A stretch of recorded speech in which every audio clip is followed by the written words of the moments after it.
Good evening. This is All India Radio. I'm Valsa Williams and with me is Abhineet Shukla with the evening news.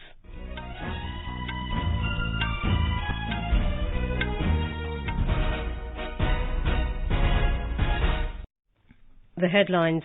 Polling concludes for sixth phase of assembly elections in Uttar Pradesh. Campaigning ends for second and final phase of assembly polls in Manipur. Prime Minister Narendra Modi is participating in Quad leaders' virtual meeting, focus on developments in Indo-Pacific.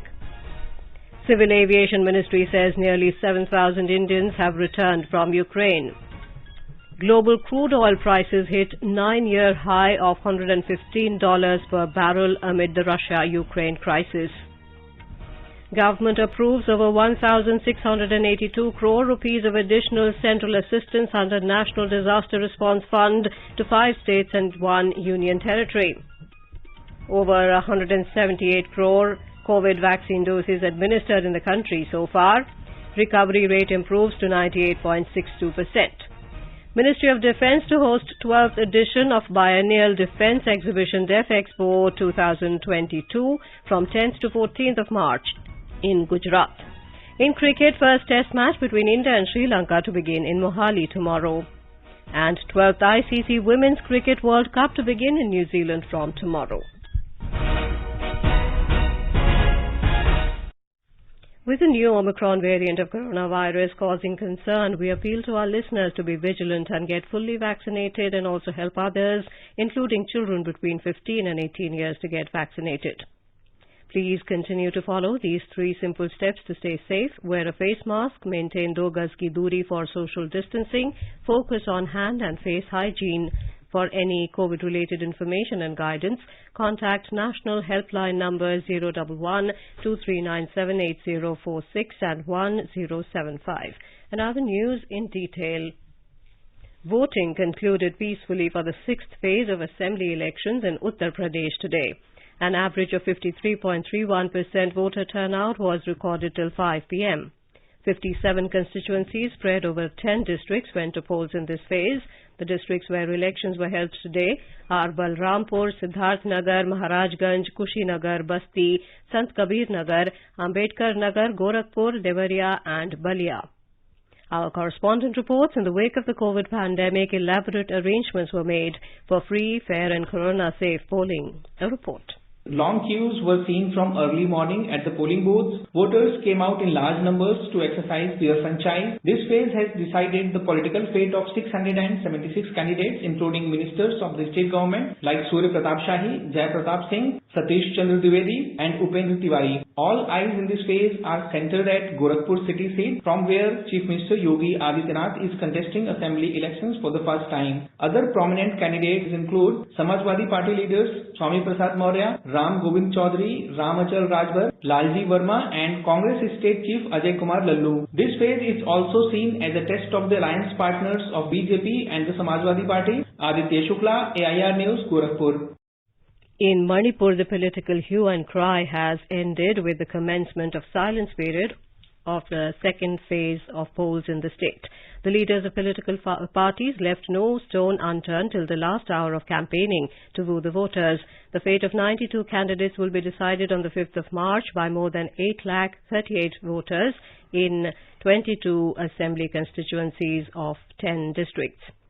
Police and paramilitary forces have intensified patrolling and vigil across the borders to maintain law and order, considering the upcoming polling in the state.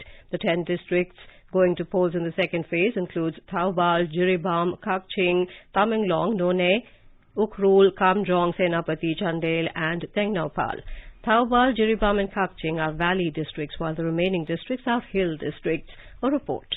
In the 2nd phase poll in Manipur, BJP, Congress, JDU, NPP and NPF are seen as major political parties, and it is expected that there will be a tough fight among these parties. In the last general elections, Congress party got half of the seats from this constituency, while BJP got only 3 seats.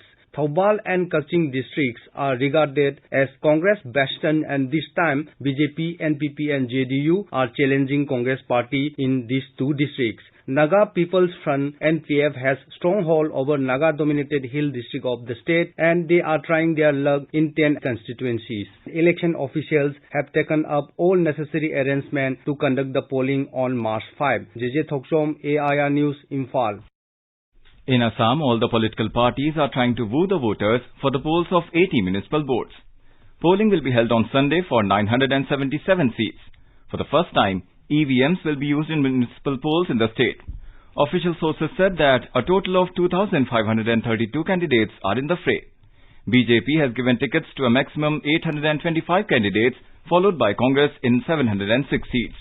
Assam Gana Parishad has fielded 243 candidates, while AIUDF are contesting in 17 seats, while CPIM has given ticket to 14 candidates. Several independent candidates are also in the fray. Over 16,73,000 voters can exercise their rights in 2,054 polling stations. The BJP and Assam Gana Parishad have already won 60 seats uncontested. The Quad leaders' virtual meeting is underway. Prime Minister Narendra Modi is attending the meeting along with US President Joe Biden, Prime Minister of Australia Scott Morrison and Prime Minister of Japan Fumio Kishida. The leaders will have an opportunity to continue their dialogue after the September 2021 summit in Washington, D.C.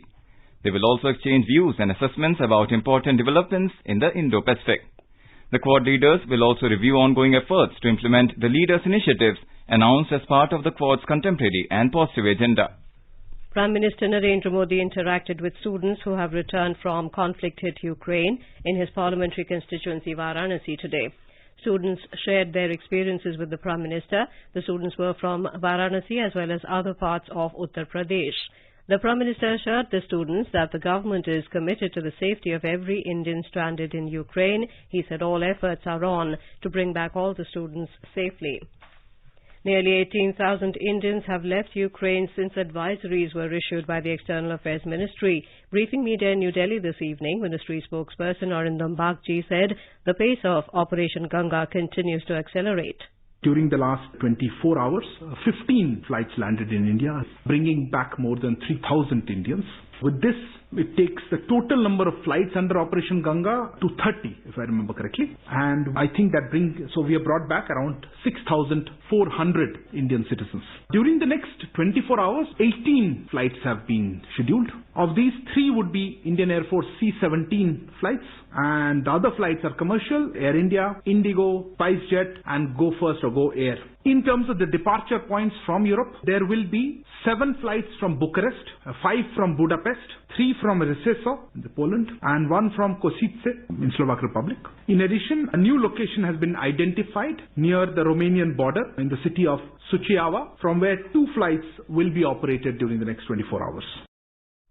Mr. Bagchi said the increased number of flights reflects the large number of Indians who have crossed over from Ukraine and are now in the neighboring countries. He said efforts will be further stepped up to bring all these Indians back at the earliest. Indian embassies, in cooperation with the host governments and local partners, are providing food and accommodation to them.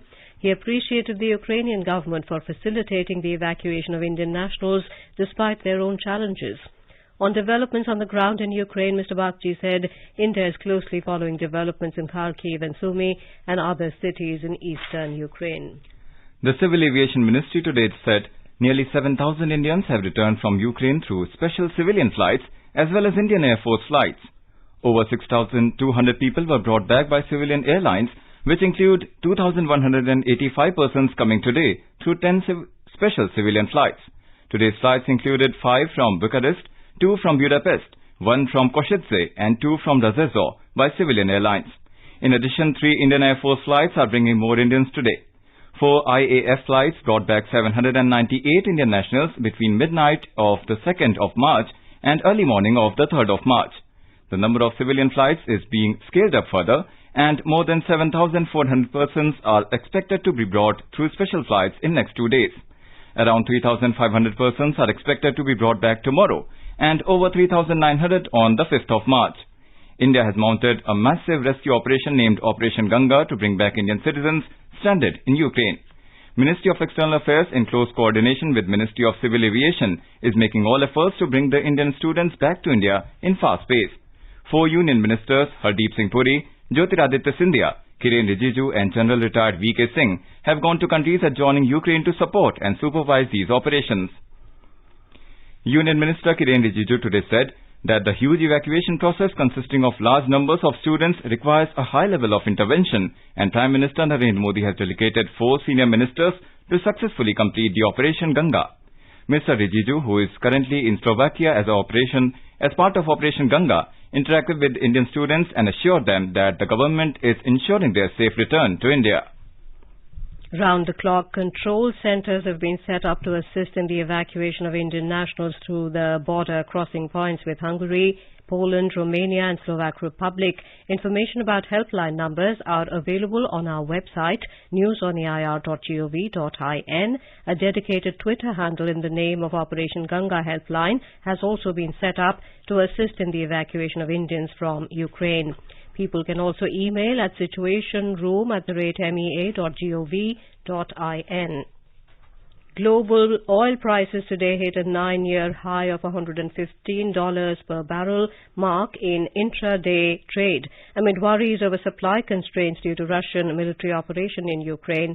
Brent crude oil rose more than 5% in intraday trade towards $120 per barrel level and is now up nearly 20% on the weekly basis.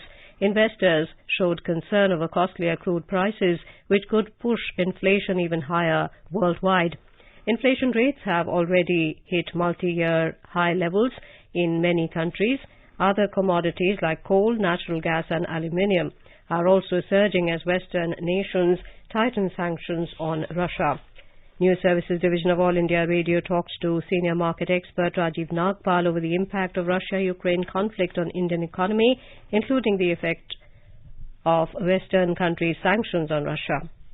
Sharpest impact will be felt on increase in the oil prices. If oil prices have already moved up, if they stay at elevated level above $100 mark, then the inflation, which in last few months has been stabilizing, will once again see a spike. It will lead to supply chain disruption. See, the logistic inflation is an element which gets passed on very directly to the consumer and also the industry. There are a lot of raw materials which are based on the derivatives of oil, so the margin pressures would come on those companies. So it's going to have a major negative impact as far as the inflation is concerned. Another impact would be on the interest cost of corporate, because of rising inflation, the hand of RBI would be tight. They would be forced to raise interest rates sooner than later, and which will increase the cost of borrowing for corporates, for individuals. External Affairs Minister Dr. S. Jaishankar today briefed his ministry's consultative committee meeting about the developments in Ukraine. In a series of tweets, he said, a good discussion was held on the strategic and humanitarian aspects of the issue. He added that the committee has sent a strong and unanimous message of support for efforts to bring back all Indians from Ukraine. The minister also said there was a national consensus on the importance of dialogue and diplomacy. The Defence Ministry has issued an advisory for Indian nationals in Ukraine's Kharkiv and asked them to remain mentally strong and compile and share information with fellow Indians. It asked Indian nationals to organize in small groups and squads of 10 Indian students and within that organize buddy or pair system. Their presence and whereabouts must always be known to their buddy or small group coordinator. The advisory asked Indian students to keep ready a small kit of essential items on persons or at hand round the clock and keep a white flag or white cloth for waving. They must avoid stepping out from their bunkers, basements or shelter at all times. They should not go to downtown or crowded areas and join local protesters or militia. They must refrain from commenting on social media and not take pictures or selfies with military vehicles, troops, soldiers, checkposts and militia. The Defence Ministry has asked people to not try and film live combat situations or light fires in enclosed spaces. The Defence Ministry said in its advisory that potentially dangerous or difficult situations are to be expected that include aerial raids, attacks by aircraft, missile attacks, artillery shelling and gunfire. You are listening to the evening news on All India Radio. A reminder of the headlines before we move on. Polling concludes for 6th phase of assembly elections in Uttar Pradesh. Campaigning ends for 2nd and final phase of assembly polls in Manipur.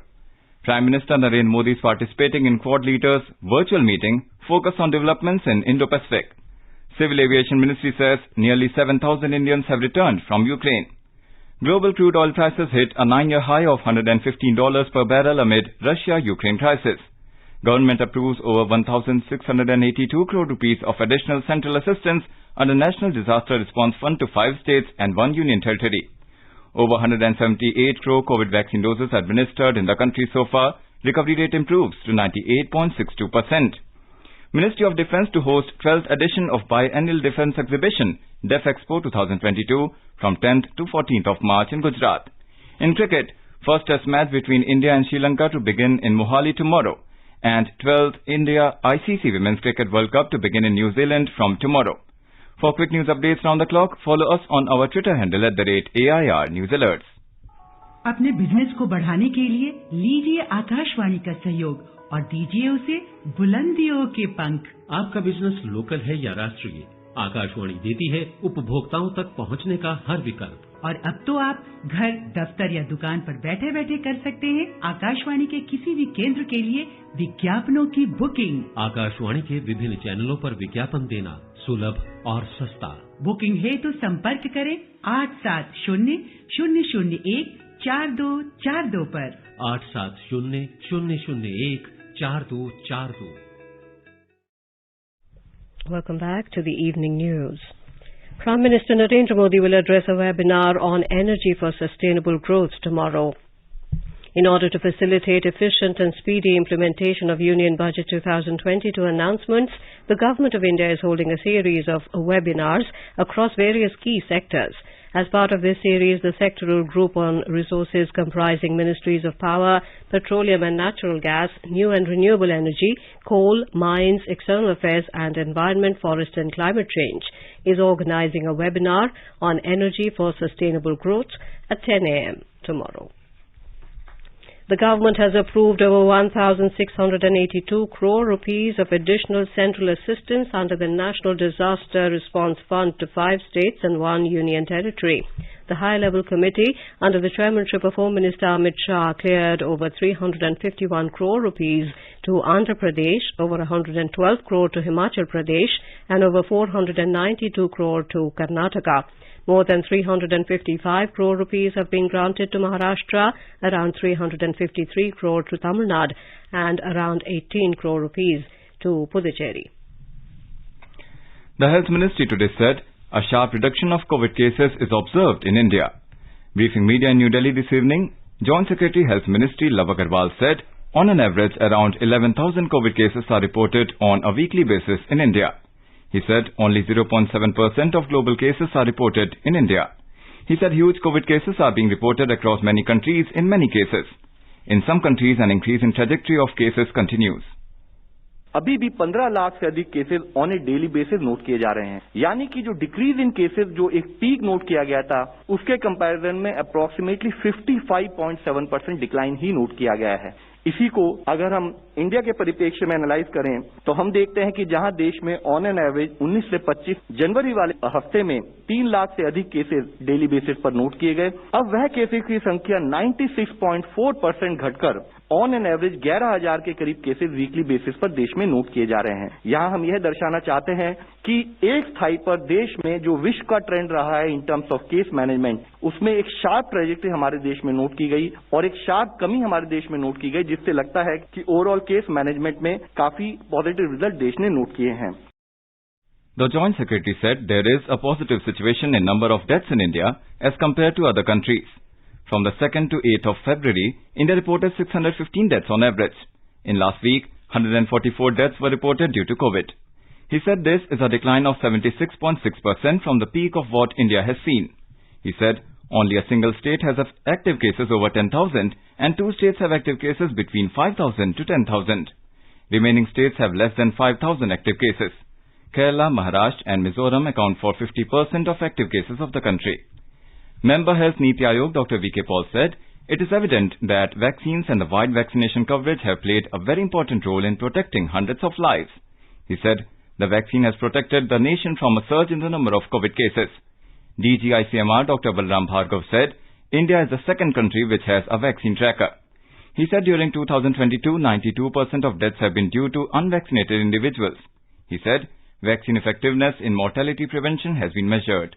Why did we find much lesser number of deaths or cases in India during the Omicron surge? Because of vaccine development We had our own vaccine. We had the extremely excessive production of these vaccines. We had a rapid deployment with our frontline healthcare workers. Tremendous amount of vaccine acceptance. Again, credit to all the media, credit to all the communication strategies, how vaccine acceptance was responsible for such a wide-scale coverage of the vaccine, which ultimately protected India. More than 178 crore COVID vaccine doses have been administered in the country so far under the nationwide vaccination drive. The recovery rate is currently at 98.62%. The Ministry of Defence is hosting the 12th edition of the prestigious biennial defence exhibition DEF Expo 2022 at Gandhinagar in Gujarat from the 10th to the 14th of March. This mega defence international exhibition will be focused on land, air, naval, internal homeland security and electronic systems. The government believes that India has tremendous potential to emerge as a global defence manufacturing hub. The DEF Expo seminars will be held in a hybrid format, enabling the speakers as well as the audience to participate in various seminars virtually. The seminars will be streamed worldwide. The details of the seminars are available on DEF Expo 2022 website and DEF Expo 2022 mobile app. Minister of State for Electronics and Information Technology Rajiv Chandrasekhar has said the country has immense opportunities in the electronics manufacturing sector. He said new technologies in information technology and electronics will play a crucial role in the digital governance and making a robust digital economy. The minister was speaking during the Tech Conclave 2022 today. Union Minister of State for Food Processing Industries and Jal Shakti Prahlad Singh Patel has said 8.38 lakh rural households of Himachal Pradesh have been provided tap water under Jal Jeevan Mission. Addressing a press conference in Shimla today, Union Minister Prahlad Singh Patel said 4 districts, 24 blocks, 2,266 Gram Panchayats and 14,464 villages of the states have become Har Ghar Jal. He further informed that out of the remaining 18,150 villages, work is going on in 2,763 villages, while work is yet to start in 923 villages. In Gujarat, Finance Minister Kanubhai Desai today presented a general budget of Rs 2,43,965 for the year 2022-23. The budget presented Rs 668 crore surplus.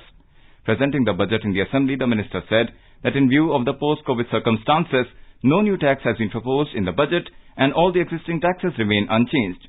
He said the budget focuses on employment creation, skill development as well as betterment of fishermen and farmers. The 117th meeting of the Permanent Indus Commission, comprising Indus Commissioners of India and Pakistan, was held from the 1st of March till today in Pakistan's Islamabad. The Indian delegation was led by P.K. Saxena, the Indian Commissioner for Indus Waters. Under the provisions of the Indus Waters Treaty signed between India and Pakistan in 1960, the two commissioners are required to meet at least once every year, alternately in India and Pakistan. The last meeting of the Permanent Indus Commission was held in New Delhi in March last year. The Tourism Ministry has started Swadesh Darshan Awards in different categories. It has also invited entries from states and union territories of India. The ministry said the awards will highlight best practices, including achievement of planned objectives, innovative approach, adoption of sustainability principles in planning, design and operations. Union Minister for Fisheries, Animal Husbandry and Dairying, Parshottam Rupala, will inaugurate the Sagar Parikrama on the 5th of the month. This event will be organized by the Department of Fisheries in collaboration with National Fisheries Development Board, along with Department of Fisheries, Government of Gujarat, Indian Coast Guard, Fisheries Survey of India, Gujarat Maritime Board and fishermen representatives. The Additional Secretary of the Ministry of Information and Broadcasting, Neerja Sekar, has said that the Government of India will take every measure to facilitate the film industry. Interacting with the representatives of the film associations on the proposed amendments on Cinematograph Act and other issues of the film industry in Chennai today, Neerja Sekar explained various initiatives taken by the central government to boost film industry, including incentives for shooting a foreign film in India and organizing a global media and entertainment summit. Issues pertaining to obtaining the CBFC certificate, screen density issues, permission from Animal Welfare Board and permission for film shooting in various locations were also discussed in the meeting. The Union Minister for Ayush and Ports, Shipping and Waterways, Sarvanand Sonowal, has said the Ayush Ministry is working on developing the Ayush infrastructure facility in Mizoram with the support of the state government. He said Ayush health products are growing fast, creating more than $18.2 billion market in the world. In Ladakh, the Social and Tribal Welfare Department Secretary Padma Angmo has issued new rules for reservations for economically weaker sections, EWS, in jobs. Persons belonging to EWS are not covered under the scheme of reservations for SCs, STs and actual line of control ALCs of bordering villages shall get 10% reservation in direct recruitment in civil posts and services in the administration of Ladakh. The second convoy of India's humanitarian assistance carrying 2,000 MTs of wheat left Atari in Amritsar today for Afghanistan's Jalalabad. External Affairs Ministry spokesperson Arindam Bagchi said this is part of India's commitment of 50,000 metric tons of wheat for the Afghan people and will be distributed by World Food Programme in Afghanistan. He said India remains committed to its special relationship with the people of Afghanistan. Today is World Wildlife Day. The day is observed to celebrate and raise awareness on the world's wild animals and plants. The United Nations General Assembly on the 20th of December 2013 proclaimed the 3rd of March as the World Wildlife Day, as it was in this day in 1973 that the convention was signed on international trade in endangered species of wild fauna and flora. This year, the World Wildlife Day is being celebrated under the theme Recovering Key Species for Ecosystem Restoration. It seeks to draw attention to the conservation status of some of the most critically endangered species of wild fauna and flora and to drive discussions towards imagining and implementing solutions to conserve them. Here is a desk report. Around more than 8,000 species of wild fauna and flora are endangered and close to 30,000 more are known to be on the verge of getting extinct or vulnerable. It is also estimated that around 1 million species are said to be extinct. This day holds significance because saving these species aligns with UN Sustainable Development Goals. Talking about India, it is one of the most biodiverse regions of the world, home to 3 biodiversity hotspots, the Western Ghats, the Eastern Himalayas, and the Indo-Burma hotspot. Talking about wildlife protection in India, Jim Corbett was the first known conservationist in India who emphasized the need to protect tiger from the ruthless poachers. Tripti Srivastav, News Desk. In tennis, India will lock horns with Denmark in the World Group Playoff tie tomorrow at Delhi Gymkhana Club. In the first singles match, India's Ramkumar Ramanathan will face Denmark's Christian Sigsgaard. In another match, Yuki Bhamri is to take on Michael Torpegaard.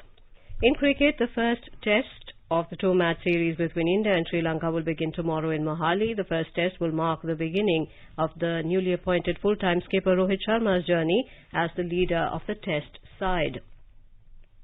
Now let us take a look at the weather forecast for tomorrow. National capital Delhi is likely to have strong surface winds during daytime. Temperature will vary between 12 and 28 degrees Celsius. Mumbai will have a mainly clear sky. Minimum temperature will be 22 degrees, while maximum is expected to be around 36. Chennai is likely to have a generally cloudy sky with heavy rain. Temperature will vary between 24 and 31 degrees Celsius. Kolkata will have a partly cloudy sky. Minimum temperature will be 20 degrees, maximum around 31. Srinagar will have a partly cloudy sky becoming generally cloudy towards afternoon or evening or night. Temperature will hover between 4 and 12 degrees. Jammu will have a mainly clear sky. Minimum temperature will be 8 degrees.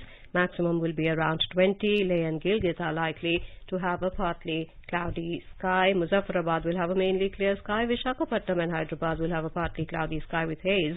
Bengaluru will have fog in the morning, mainly clear sky later. Thiruvananthapuram will have a partly cloudy sky with possibility of moderate rain or thunderstorm. Now, before we end the bulletin, the headlines once again. Polling concludes for 6th phase of Assembly elections in Uttar Pradesh. Campaigning ends for 2nd and final phase of Assembly polls in Manipur. Prime Minister Narendra Modi is participating in Quad Leaders virtual meeting, focus on developments in Indo-Pacific. Civil Aviation Ministry says nearly 7,000 Indians have returned from Ukraine. Global crude oil prices hit 9-year high of $115 per barrel amid Russia-Ukraine crisis. Government approves over 1,682 crore rupees of additional central assistance under National Disaster Response Fund to 5 states and 1 union territory. Over 178 crore COVID vaccine doses administered in the country so far. Recovery rate improves to 98.62%. Ministry of Defence to host 12th edition of Biennial Defence Exhibition DEF Expo 2022 from 10th to 14th March in Gujarat. In cricket, first test match between India and Sri Lanka to begin in Mohali tomorrow, and 12th ICC Women's Cricket World Cup to begin in New Zealand from tomorrow. And with that we end the evening news. Good night.